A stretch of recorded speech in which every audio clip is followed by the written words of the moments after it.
तर जय भीम पब्लिक. तर आजच्या ब्लॉग मध्ये फुल मजा आहे तुम्हाला. तर सुरू करू आजचा ब्लॉग. तर मग काय आपल्या अनिरुद्ध भाऊनी बोलवलं थोडं काम आहे चल म्हटले. मग काय ते काम कॅन्सल झालं आणि तिथने निघालो आम्ही कुदळे पार्क पाशी जायला. पार्क मध्ये आलो आणि बघू शकता आपला अनिरुद्ध भाऊ डायरेक्ट लहान पोरांग कागदाचं विमान बनवून उडवत होता.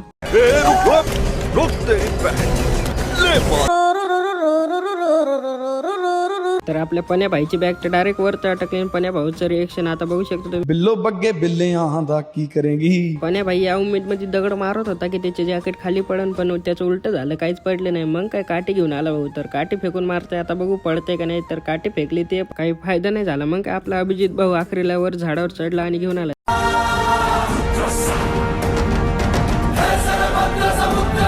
तर आपल्या ओमकार भाऊसाठी एक लाईक करून टाका. तर मग काय तिथनं नदी पैसे आलो. नदीपेक्षा गटरच जास्त डेंजर दिसत होते, बघू शकता लय डेंजर. तिथनं काय घरी चाललेलो, घरी आलो पण तेवढ्यातच आपल्याला एक काम आलं. तिथनं काय निघालो डायरेक्ट कामाला. तर जिथं आपले भाऊ भेटलेले सगळेजण त्यांना भेटलो आणि निघालो पुढच्या जागेवर जायला. तर जिथं काम होतं तिथं. तर चला मग तिथं तर पोहोचलो आणि आपला मंगेश भाऊ म्हटलं मला पण घे ब्लॉग मध्ये. तर तिथनं थोडं पुढे गेलो बघू शकता डायरेक्ट आग लागली फटाक्याने. तर जाऊ द्या मग. तिथनं काय बुद्ध विहारचं एक नंबर होतं इथलं. तर बघू शकता तुम्ही. तर चला मग आपण भेटू नेक्स्ट ब्लॉग मध्ये. तोपर्यंत लाईक करून टाका.